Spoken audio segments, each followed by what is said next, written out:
And he's the author of a bunch of books, but including The Stranger World, which won the Donald Justice Poetry Prize, and How to Think Like a Poet from Wiseblood, and In Ghostlight, which is the new book that's over there. And that came out this year from LSU. Wilson's poems have also appeared in several anthologies, including Best American Poetry and many magazines, but some of the ones that we like the best are 32 Poems, the Hopkins Review, Sewanee Review, and Yale Review. He teaches at Catholic University and in the M.F.A. program at the University of St. Thomas in Houston. Please help me welcome Ryan Wilson.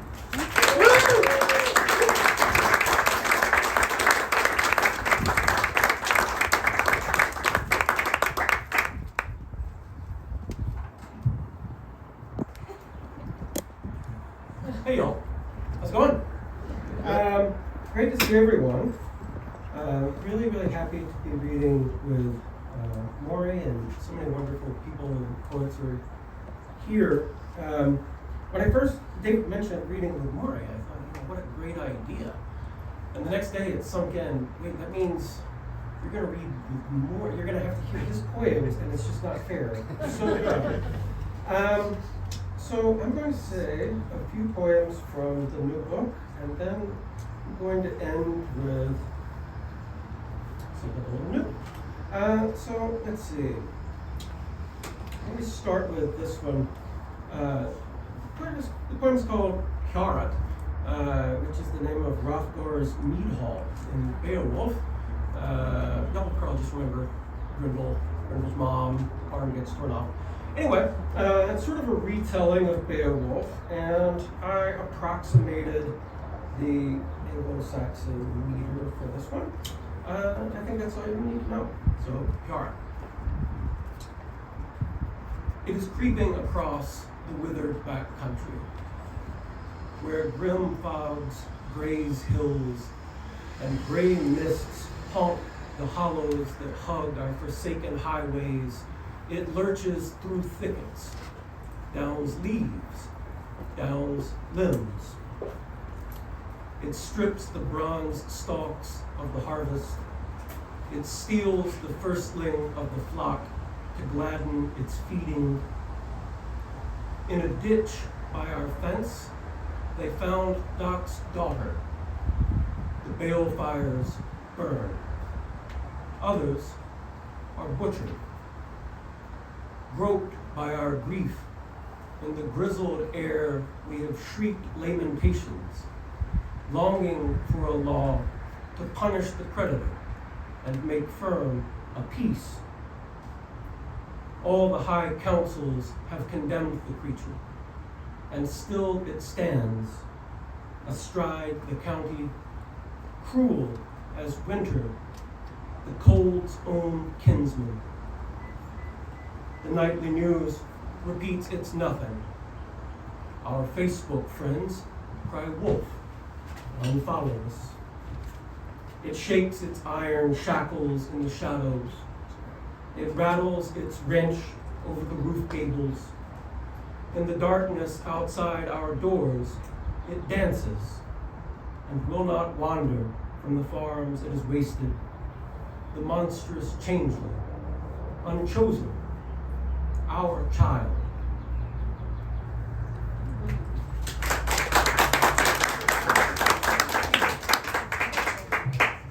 I'm just going to go in order here for a little bit. About 15 years ago, everybody started coming up with their own sonnet forms. Greg Williamson had the Williams sonnet, and Ernie Hilbert had the Hilbertian sonnet, and I figured at some point I needed to invent a sonnet, but I'm not as smart as those guys, so I just stole a form and then called it mine. There's a French poet nobody reads anymore called Paul Claudel, who had a technique he called the versicle delien, and basically I just stole that, but I call it a Will sonnet because it's cheesy. So anyway, I think that's all we need for this poem. It might help to know that tragedy, the etymons for the word tragedy are Goat and Song. It's a goat song. A tragedy is a goat song. So this is called The Birth of Tragedy. Funny story.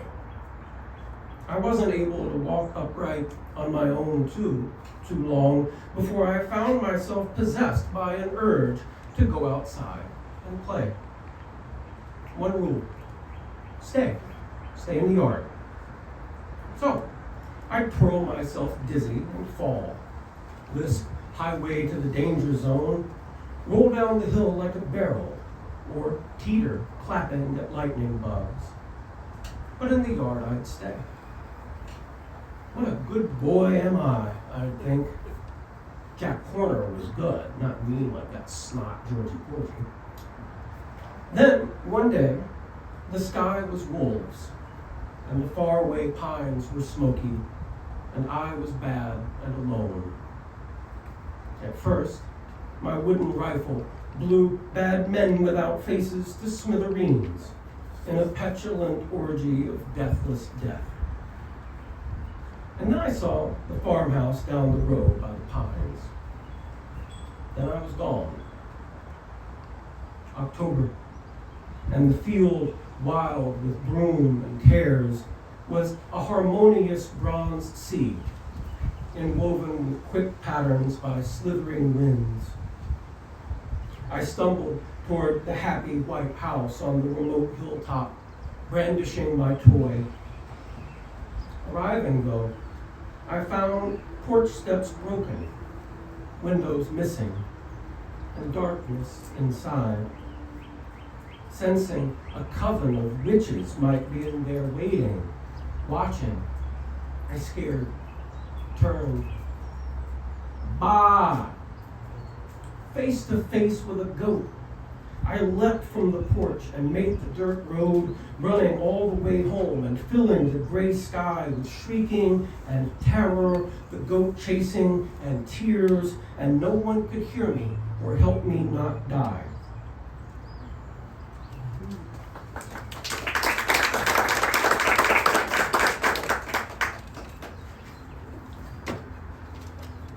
Maury mentioned this one, so maybe I'll read it. This poem's called Fieldwork. As I was saying to Maury, every time I say this poem, someone comes up and says, you know, Seamus Heaney has a book called Fieldwork. And I say, yes, I know that. That is maybe some of the point in here. Who was it? Was it, somebody was going to know. Was it Peter Campion who had the book The Spirit Level? And then David Barber. That's right. And then, yeah, and Seamus trampled it with his own book, The Spirit Level. So this is called Fieldwork, and maybe the only thing you need to know is, know what a post-hole digger is. It digs holes for posts. So Fieldwork. A post-hole digger. Heavens, just how tightly can sounds enclose a thing? Penning it into a function that, wrongly or rightly, isolates it from the infinite and nameless stuff of possibility, driving it down in the hard ground of time. Sky-minded summer, and for 3 whole days, the old man never says a word to me as we repeat Wirt's ancient paradigm over and over in the August blaze. What we were making was a phantom fence. From the night woods, wild things come to possess the fields they've lost to human violence and savvy, as the dark itself returns to bless the troubled mind with sleep. Then herds of deer, shy as dreams, graze the rows day's labor made, and woodchucks gorge themselves on cabbages. The ghostly bobcat and the fox appear, and timber rattlers, cooling in the shade, unfold like the nightmare that history is. It was to keep them out as best we could, and to protect the body's nourishment, we worked against that spectral brotherhood which summons us back to that place we went forth from, the reeling center, where the prey and predator move together in a dance like lovers, knowing neither fear nor rage, seeing what is, without the shadow play of mind, that place which is our provenance on earth and is our earthly heritage. 6 feet apart, a grave's depth, we dug holes around the field, leaving dirt piles behind us as if we were really tunneling moles building a darkling home, our workings blind. But then came posts, and then the fence's wire. A shape emerged. Until our fingers numbed, we fastened lengths of fence wire to the wood, stretching it tight, till, like some antique lyre, when plucked by the high winds, the whole fence hummed. The task complete, the old man grinned, said, "Good enough." It was, and wasn't. So things go. The fence stood 20 years, though you did not, grandfather. And I know now I can't know more than a few odd stories of your lot in life. You rarely spoke about the past, that drunken brute, your father, or the war. Today, the field is scrub pine and bloom sedge. Within the green walls, you were pent at last, as was your work and what you did it for. Still, nights, I sense you coming to the edge of consciousness with those dark ministers of the forgotten you strove to keep out. And here, within the cricket's pulsing whirs, your endless silence, like a voiceless shout imploring me with I can't understand what motive to do something different, to spare no pains and to spare no cost, but make whatever work comes from my hand, summon the quick back to that place we went forth from, and welcome back from there the lost.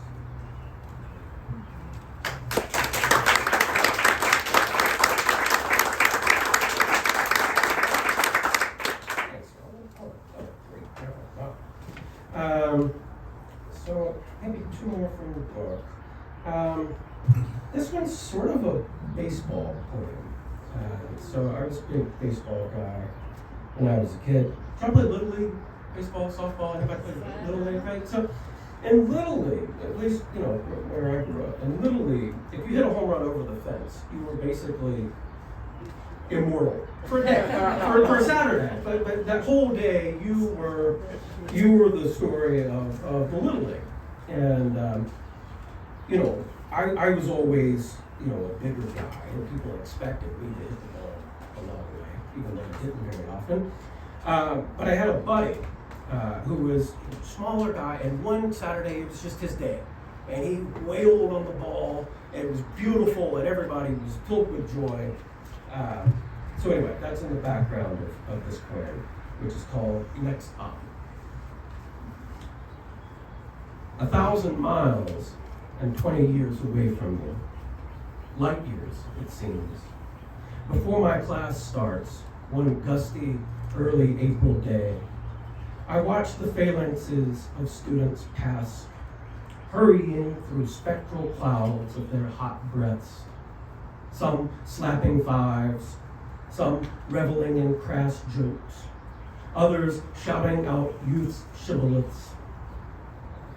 Passionate, awkward, silly, as we were. They rush to kill exams and to their deaths, the way that people do. Days, weeks, months blurry. Hours chase each other round and round the clock, and years thumb through a lifetime's calendar like an old Yellow Pages, just to chuck it out. Someday, these students may be feeling what I do now, that mere survival's luck, watching the year's first cherry blossoms reeling through the spring's glacial air, pale galaxies' revolutions and fast forward, huge gusts wheeling phantom flotillas into maelstrom seas. Not everyone has had the luck I've had. I see you and your friends, the fake IDs I got you, and you wanted them so bad. Lord, you were proud and happy with your beer at 18. And I see your tough guy dad weeping beside your coffin the next year. I glimpse us playing catch, just little kids, wincing, Saturday's brush-stroked sky sincere, or racing through the twilight katydids pulsing, or stealing off into the woods to smoke and brag. Whatever age forbids, we sprinted after, like Earth's only goods. So young, we dreamed only of being older. While your dad, a good man, roofed our neighborhoods, we couldn't warm to homes where hopes grew colder with comfort. Friend, you've won the last of races. Kids older than you ever were, now shoulder fashionable burdens.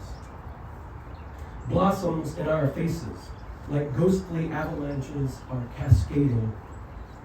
And there you are, you're 12, circling the bases as fast as possible, the bright ball fading out of blue sky into dark trees like some untutored sun that seeks out its own shading.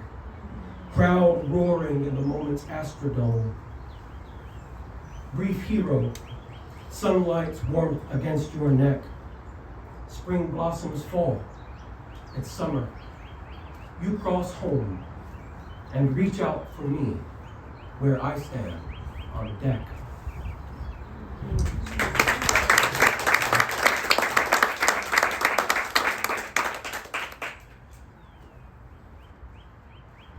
One more from the book. Maybe I'll do the last one. And I want to say so many of the poems in this book are indebted to David Yezzi, who used to do a little workshop thing on Sundays. And so one of the ghosts in the Ghostlight here is the spirit of David Yezzi making everything I do better. I take no responsibility. Don't blame me. The flaws are mine. All the good stuff is his. Thanks, Ryan. So the last poem, it's another one of my goofy real sonnet things. But it's for a friend of mine, my dearest friend, who some years ago had a real scare. He has chronic heart failure, and doctors discovered tumors all over his body, and they seemed to be hot, as doctors say, and it didn't seem like he had long. And so I wrote this poem for him. It's called The Problem.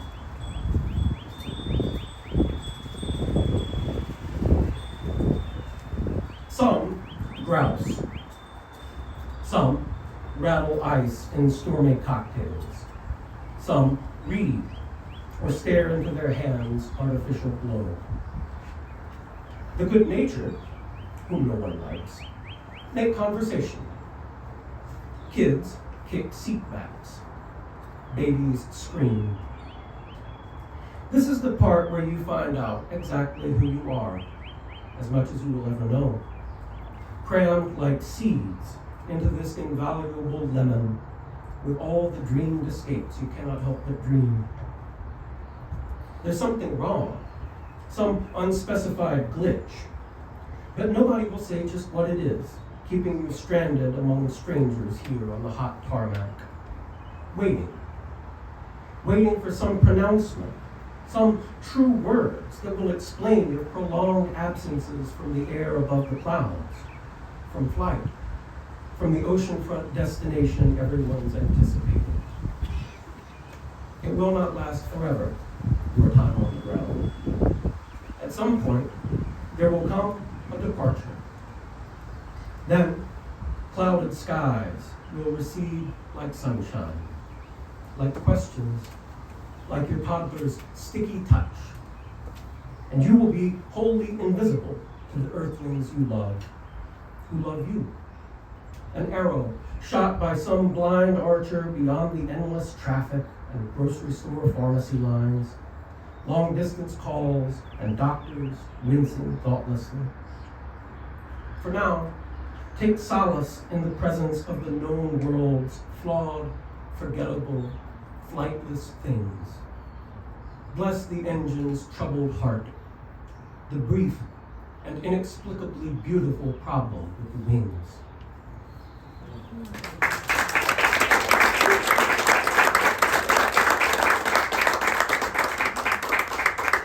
So I've got one more.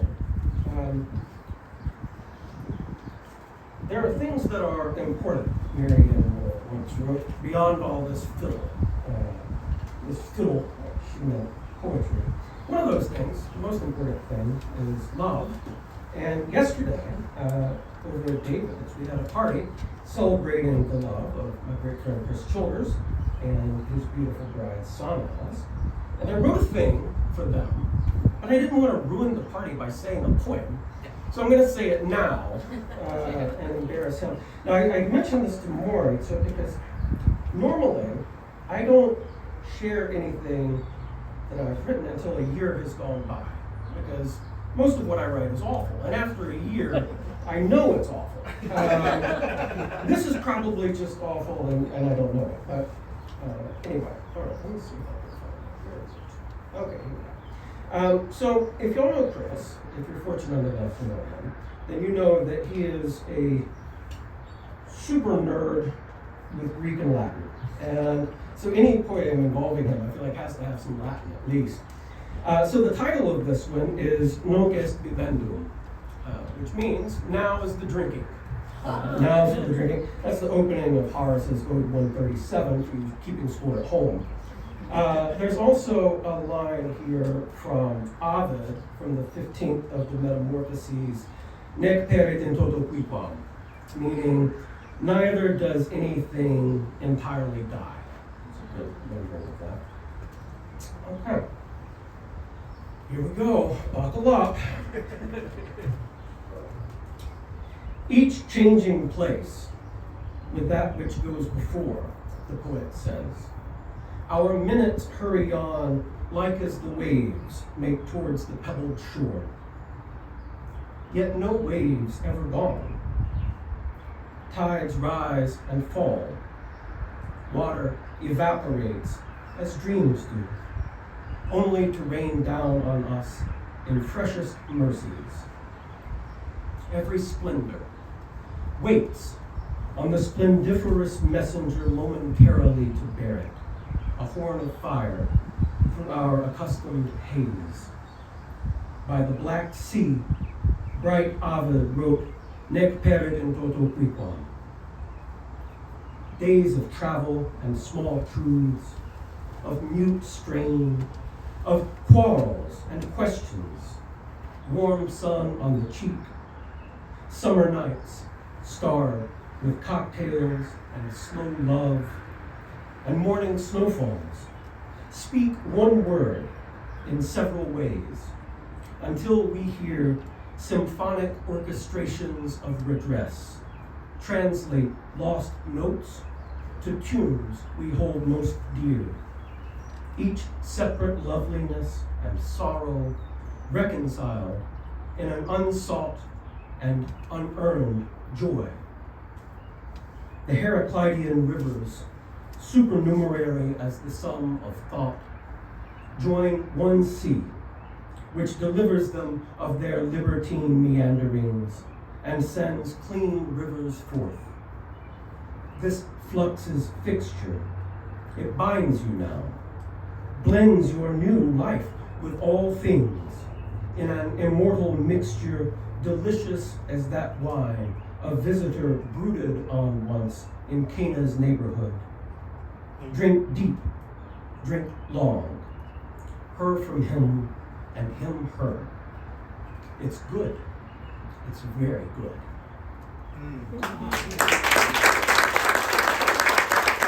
Okay.